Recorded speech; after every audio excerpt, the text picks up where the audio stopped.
कहते हैं हम जिस पे भरोसा करते हैं वो हमें धोखा देता है, और जिसकी कभी उम्मीद नहीं करते हैं वही हमारा साथ देता है। जिसको हम अपने आप से बहुत कमजोर समझते हैं वही हमारा एक दिन साथ देता है। इसी बात पे कहानी सुनाती हूँ, सुनिएगा। किसी राज्य में एक राजा था, उसके बहुत सुंदर बागीचे थे। इस बागीचे में सोने की सेब फरते थे, सोने की सेब। वो बाग बहुत अच्छे से राजा देखभाल करता था और हर रोज वो सेब का गिनती करता था कि कितने बढ़े। तो ऐसे ही गिनती करके वैसे उसकी जिंदगी चल रही थी। और राजा मतलब बहुत ही बढ़िया था। उसके 3 पुत्र थे, तो वो अपना राजा में राज करता था और रोज सेब को गिनते था। तो इसी बात पे एक बार गिनते हुए उसके सैनिक ने गिना तो एक सेब घट गया।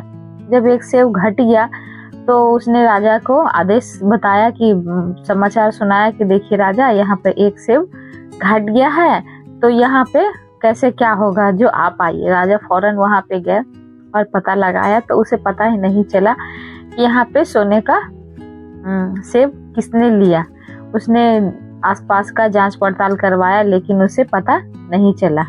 तो बोला कि रात में कोई इसमें पहरा दे तो पता चलेगा कि इसमें कौन सेब को चुरा कर ले जाता है। तो राजा का बड़ा बेटा उसने कहा कि मैं यहाँ पे पहरेदारी करूंगा और मैं देखूंगा कि कौन सेब को चुरा कर ले जाता है। तो बोला ठीक है, तुम रहो यहाँ पे। राजा को विश्वास था और उस पे भरोसा भी था कि ये खोज के रखेगा। लेकिन जैसे ही 12 बजे तो उसके राजा का बड़ा लड़का को नींद आ गया और वो सो गया। जब वो सो गया तो उसे कुछ पता नहीं चला और सुबह जब वो दूसरा दिन उठता है तो देखता है कि सेब आज फिर से एक और घट गया। तो उसे पता नहीं चला। तो उसने कहा ठीक है, अब तो पता नहीं चला, अब तो दूसरा लोग को भी पता करना चाहिए कि ये सेब घट कैसे जाता है। तो उसने कहा ठीक है, जो देखते हैं।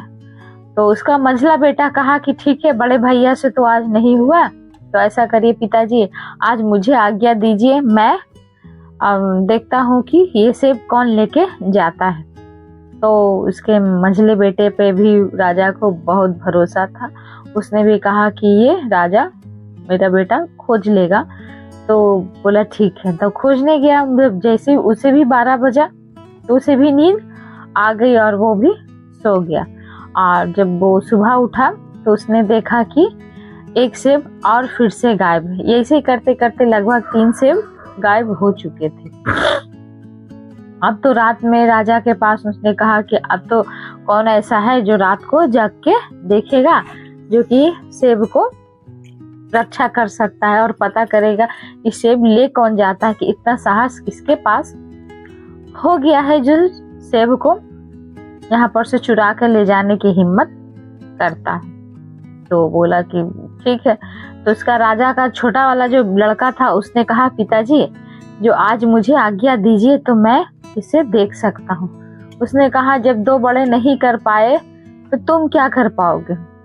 और छोटा बेटा जो था उनका राजा को भरोसा उस पर नहीं था कि ये कुछ कर पाएगा। वो शरीर से थोड़ा दुबला पतला भी था लेकिन दिमाग का बहुत तेज था, लेकिन फिर भी राजा उसको तवज्जो नहीं देते थे। लेकिन फिर भी वो बहुत रिक्वेस्ट किया कि मुझे उसे मिलने देना चाहिए, मुझे एक मौका मिलना चाहिए।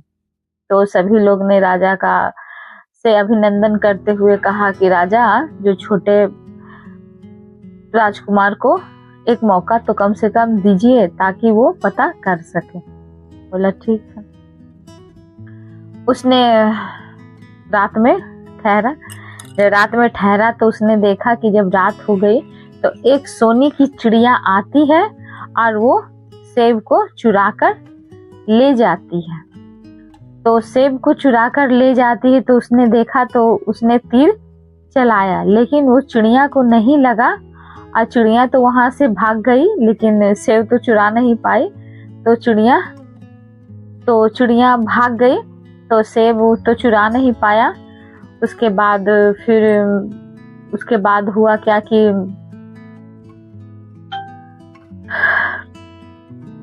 उसने उसका पंख एक गिर गया था। तो पंख जब गिर गया तो उसने देखा कि सुबह राजा को लाके पंख दिया कि देखिए महाराज, जो सोने का चिड़िया जो सेब जो चुरा कर ले जाती है वो चिड़िया सोने की है, लेकिन वो मैं पकड़ तो नहीं पाया, लेकिन उसकी पंख यहाँ पे रह गई है।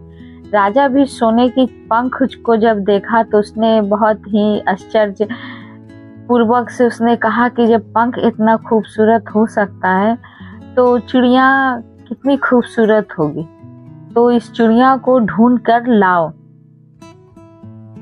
तो उसके बड़े बेटे ने कहा कि मैं उसे ढूंढ कर लाऊंगा। तो वो ढूंढने के लिए चली गई। तो जब ढूंढने के लिए चली गई तो चला गया। उसके बाद उसने जब देखा जाकर तो उसमें वहां पे उसे एक ये मिला,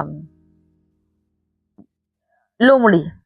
उसने लोमड़ी जिसे मिला तो उसने कहा कि तीर मुझे मत चलाओ, मुझे मत मारो, मुझे छोड़ दो। तो जंगल से कहा कि तुम्हें क्यों छोड़ दूं, कि तुम कहाँ जा रहे हो? तो उसने कहा कि मैं जा रहा हूँ सोने की चिड़िया की तलाश करने के लिए। तो उसने कहा कि सुनो, जो मेरी बातें ध्यान से सुनो, और तुम मैं जैसे जैसे बताता हूँ तुम वैसे वैसे करना, तो तुम्हें सोने की चिड़िया मिल जाएगी। बोला ठीक है, बोलो।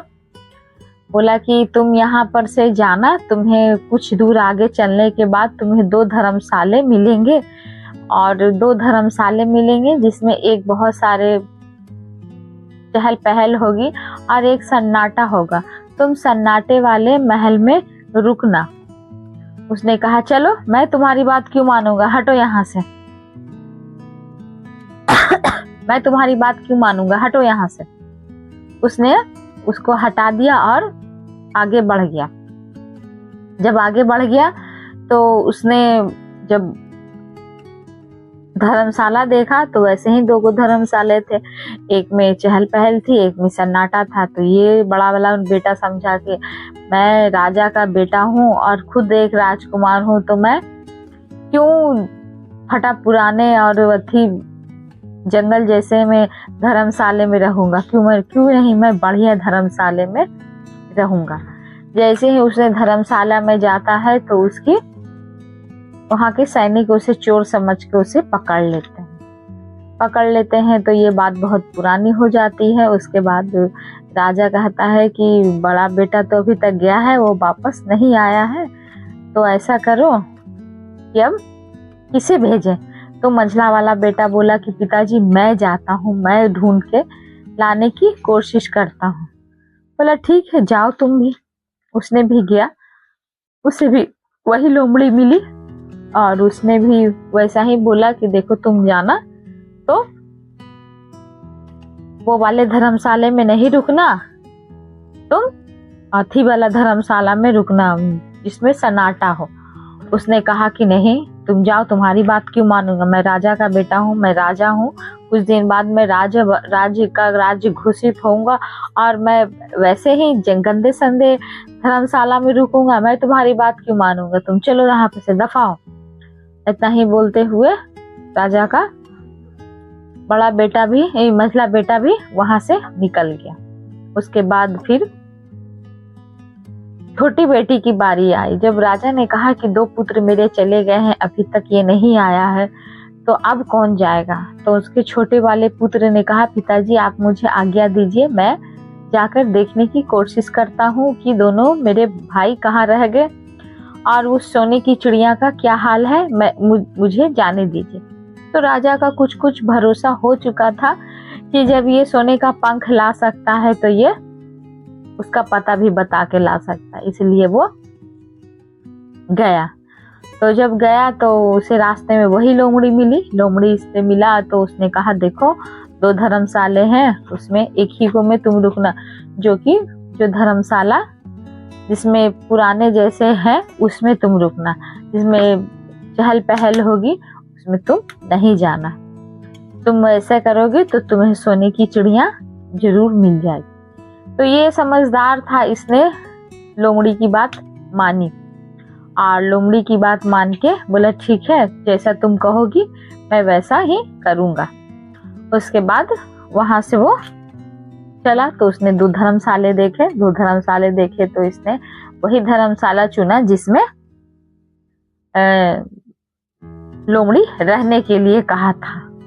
तो उसमें वो रह गया। उसके बाद कुछ देर बाद वहाँ पे लोमड़ी आया तो उसने कहा कि तुमने मेरी बात को मान लिया है, तो अब मैं तुम्हें सोने का चिड़िया के जगह का पता बताता हूँ, लेकिन तुम वैसे ही करना जैसे मैं बताता हूँ।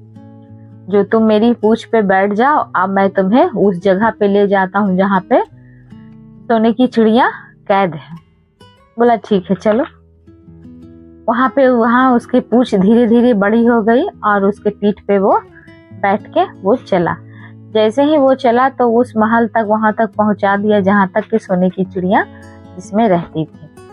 उसमें कहा कि तुम जाओ और एकदम आराम से जाओ, अभी सभी सैनिक सो रहे हैं, तुम जाना। तो उसमें देखना कि एक लकड़ी का पिंजड़ा रहेगा जिसमें सोने की चिड़िया बंद रहेगी और उसी के बगल में एक सोने की पिंजड़ा होगा। तुम उसमें कोशिश मत करना कि उस पंछी को इसमें डालने की, जैसे ही है वैसे तुम उसे लेते आना। तो उसने कहा ठीक है, जैसा तुम कहो वैसा मैं करूँगा। उसके बाद वो गया।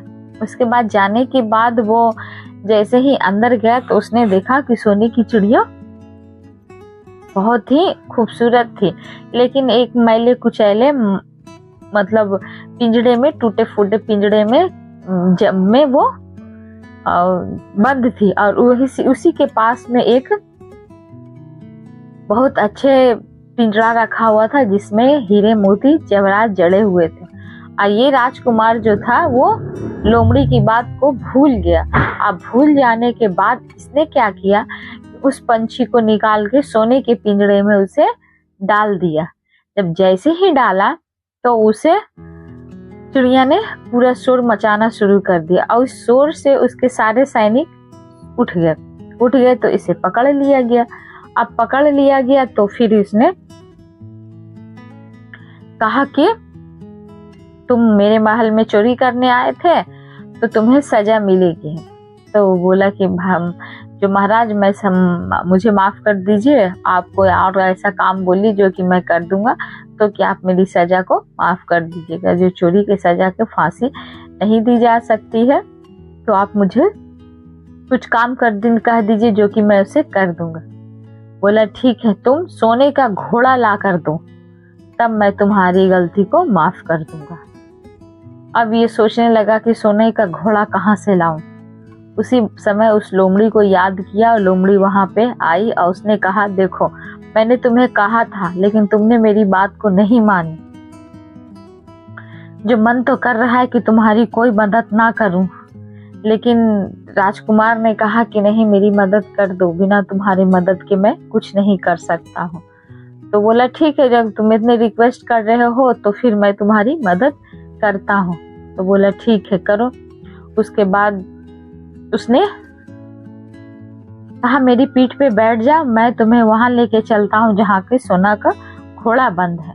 उसके बाद वहां पे लेके गया और ले जाने के बाद उसने कहा कि जाना तो एक घोड़ा का जो पीठ पे जो रखते हैं, लगाम जिसे बोलते हैं, एक चमड़ा का होगा, एक सोने का होगा।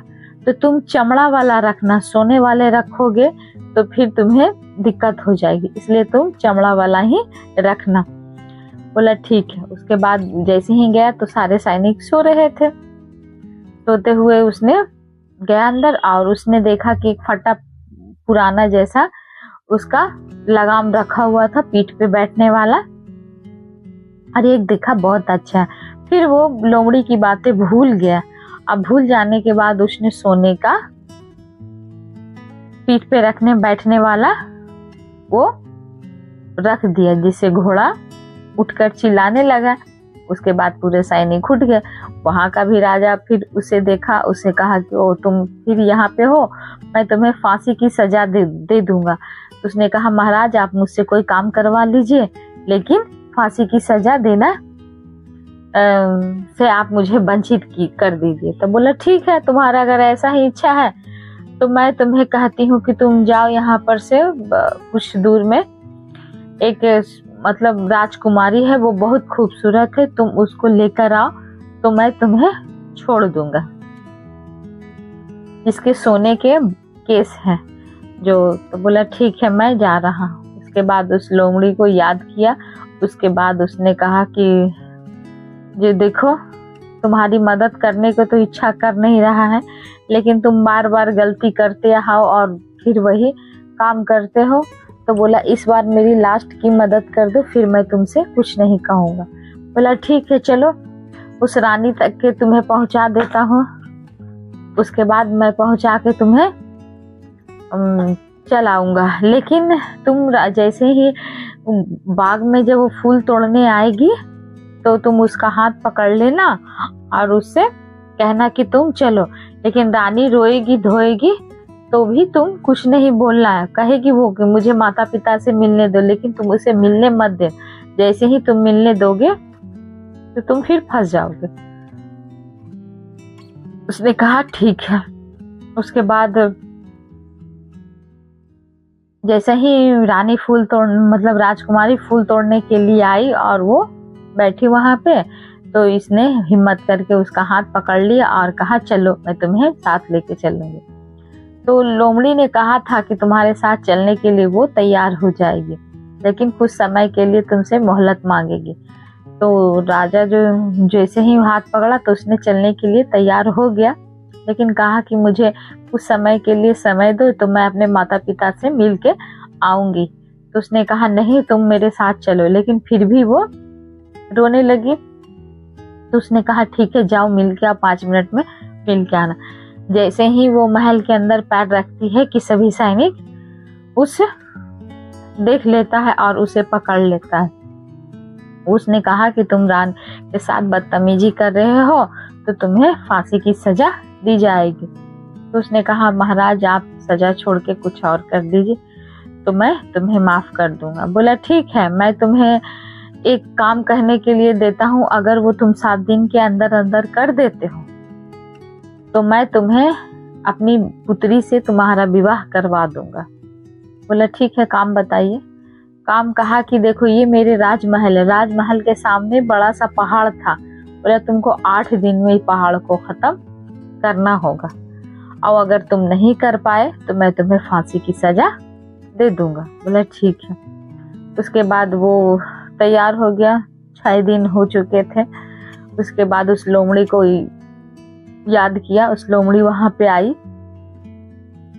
कहा मदद तुम्हारी करने की इच्छा तो कर नहीं रहा है, लेकिन 6 दिन से मैं तुम्हें देख रहा हूँ कि तुम पत्थर को काट रहे हो। पत्थर एक कोना भी नहीं टूटा था। उसने कहा कि तुम जाओ, अब मैं जैसा जैसा बोलूंगा तुम वैसा वैसा ही करना। तो राजकुमार ने कहा ठीक है, इस बार मैं तुम्हारी एक बात भी नहीं भूलूंगा, तुम जैसे जैसे कहोगे मैं वैसा वैसा ही करूंगा। तो बोले ठीक है, तुम जाओ और जाकर सो जा। तो ये जाकर सो गया। जैसे ही सोया तो उसने देखा कि नींद जब उसकी खुली तो उसने लोमड़ी से देखा कि पूरे पहाड़ को साफ कर दिया गया था। तो ये खुश हो गया और ये राजकुमार जाके वहां जाके बोला कि देखिए, आपके कहे अनुसार मैंने पूरे पहाड़ को साफ कर दिया। बोला ठीक है, अब तुम्हारे कहने अनुसार मैं अपनी पुत्री का विवाह तुम्हारे साथ करा देता हूँ। तो उसने करा दिया। जब करा दिया तो उन्हें वापस लेके आई। तो जब लेके आया लोमड़ी के पास, तो उसने कहा कि देखो, तुम तो लोमड़ी के पास लेके आ गया रानी को, अब तो तुम्हें राजा के पास ले जाना होगा रानी को। बोला नहीं, ये तुम्हारी पत्नी है और तुम इसे छोड़ना मत, इसलिए कि तुम इसका हमेशा रक्षा करना है। तो बोला कि कैसे, हम क्या करेंगे? बोला देखो, जब इसको लेके जाना राजकुमारी को, तो वहां पर ले जाने के बाद राजा को सौंप देना राजकुमारी को, और वो घोड़ा जब तुम्हें दे देगा तो घोड़े को लेकर, वो सोने का घोड़ा है, इतना तेजी वो दौड़ेगा कि उसके पीछे कोई पकड़ नहीं सकता है, तो पकड़ नहीं सकता है। इसके बाद सब रानी को सबसे लास्ट में तुम बैठा के भाग जाना। बोला ठीक है। के बाद राजा के पास गया, राजा के पास उसने घोड़ा को राजकुमारी को दे दिया। राजकुमारी ने राजा के कहने अनुसार ने सोने का घोड़ा इसे दे दिया और उसके बाद इसने सभी से बातचीत करते हुए जैसे ही घोड़ा पर बैठा तो सबसे लास्ट में राजकुमारी को हाथ को खींच लिया, खींच के घोड़े पर बैठा लिया और बैठाने के बाद वो तेजी से दौड़ के भाग गया। इतना तेजी सोने का घोड़ा दौड़ता था कि उसको कोई पकड़ भी नहीं सकता था। फिर बोला कि अब तुम जाओ और सोने का चिड़िया के पास जाओ, उसको जाकर ये घोड़ा दे देना और उसके बाद तुम जैसे ही वो तुम्हें चिड़िया दे देगा तुम इस चिड़िया को देख के घोड़े पर बैठ के भाग जाना। बोला ठीक है। तो उसने सोने का घोड़ा दे दिया और वो पिंजरा ले लिया और पिंजरा लेने के बाद जैसे ही पिंजरा पर लेके आ रहा था कि बस तुरंत घोड़े को पकड़ा और घोड़े पर बैठ गया। घोड़े पर बैठने के बाद घोड़ा इतना तेजी से भागा फिर उसे कोई पकड़ नहीं पाए। अब तो तीनों वो खुश हो गए। उसके बाद तीनों जा रहे थे। जाते जाते लोमड़ी के कहा कि मैं तुम्हारा कैसे शुक्रिया अदा करूंगा, तुम्हारे पास अगर कोई कुछ है तो तुम मुझे बताओ। तो उस लोमड़ी ने कहा कि तुम्हारी अगर इतना ही इच्छा है मेरी मदद करने की तो तुम मुझे तीर मार दो। बोला नहीं, ये कैसे हो सकता है, तुम मेरी इतनी मदद करते हो और मैं तुम्हें जान से मार दूं, ये तो हो नहीं सकता, तुम और कुछ बोलो। बोला ठीक है, तो तुम जाओ और हाँ, 2 बातें हमेशा याद रखना, किसी को फांसी लगते समय उसकी मदद मत करना और कुएं पर मत बैठना। बोला ठीक है। जब वो जा रहा था तो उसे पता चला कि जब वो निकल रहा था तो रास्ते में वो आश्रम पड़ा जिसमें चहल पहल थी। तो उसमें इसे सुनाई पड़ा कि 2 लोग को फांसी पड़ रही है। तो उसने देखा कि 2 लोग की फांसी पड़ रही है तो बोला आज फांसी पड़ेगा, आज फांसी पड़ेगा, जो बहुत ही मतलब छोटी सजा के लिए उसे फांसी पड़ रहा। तो उसने सोचा राजकुमार ने कि चलो देखते हैं कि आखिर कौन इंसान है जिसकी छोटी सजा के लिए उसको फांसी पड़ रहा है। जब वो जाके देखता है तो इसके दोनों भाई थे जो कि उस आश्रम में रुका हुआ था। तो उसने कहा कि देखो मेरा भाई है, आप इसकी फांसी ना लगाए और इसके जो पैसे होते हैं तो आप मैं उन्हें दे देता हूँ। बोला ठीक है। तो उसको दे दिया और वो अपने भाई को छुड़ा के अपना घर राजमहल के लिए रवाना हो गया। चलते चलते रास्ते में एक कुआं मिला और बहुत थक गया था। तो कुएं में सब बैठ के पानी पिया और आराम किया। तो ये सोच रहा था कि मुझे कौन मारेगा, मुझे तो अपने ही परिवार है, मुझे मारेगा कौन। तो बस वो कुआं पे बैठ गया। जैसे ही वो कुआं पे बैठा तो उसके दोनों भाई जो बड़े मंझले थे उसने उसे धक्का दे दिया और धक्का देके राजकुमारी को लेकर और सोने का घोड़ा और पिंजरा लेकर चले गए। जैसे ही राजमहल में पहुंचे तो सब कुछ देखा कि अरे मेरे 2 बेटे जो है वो होनहार है, उन्होंने लेके आ गया। लेकिन रानी बहुत उदास रहती थी, राजकुमारी वो बहुत हमेशा रोते रहती थी। घोड़ा भी चारा नहीं खाता था और चिड़िया भी दाना चुनने से इनकार करती। बहुत समय ऐसी बीतते चला गया और वो जो राजकुमार था, जो छोटा वाला उनका लड़का था, वो कुएं में सोच रहा था कि मैं इसमें हूँ। तो उसी लोमड़ी को याद किया जो लोमड़ी उसकी मदद की। ऐन समय पर वो लोमड़ी वहीं पर आ गई। बोला कि तुम्हें मना किए थे ना, तुम क्यों मेरी बात को नहीं मानते हो, तो जैसा फिर तुम्हें मना करते हैं फिर तुम वही काम करते। फिर भी बोला ठीक है, अब चल गए हो, कुएं में हो तो मेरी पूंछ पकड़कर बाहर निकल जा। बोला ठीक है। उसके बाद शुक्रिया अदा करके उसे निकल के वहां से वो अपने राजमहल के ओर पहुंचा। जैसे ही राजमहल पे पहुंच ही रहा था तो वहां पर से एक भिखारी जा रहा था। उसने क्या किया कि अपना वेशभूषा जो कपड़े पहने हुए था वो भिखारी को दे दिया और भिखारी वाला अपने पहन लिया। वो पता करने के लिए कि मेरे जो चाहने वाले हैं, जो पसंद करता है, क्या मुझे वो पहचानते हैं कि नहीं। जैसे ही राजमहल में पहुंचा तो घोड़ा कस के हिनहिनाने लगा और वो चारा भी खाने लगा और चिड़िया जो थी वो चहकने लगी। राजकुमारी भी अपने आप हंसने लगी पूरा। तो राजा ने पूछा कि तुम लोग इतना दिन से उदास थे, आज क्यों हंस रहे हो और क्यों खुशी मना रहे हो। तो राजा को कहा कि राजा, जो आपके ये जो 2 भाई हैं वो खूनी हैं, वो आपके छोटे लड़के को कुएं में ढकेल दिया है और ये लोग मुझे जबरदस्ती यहाँ पे लाए हैं, लेकिन मेरा मालिक तो वो छोटा वाला है। आज मेरा मालिक आ रहा है, इसलिए मैं खुश हूँ।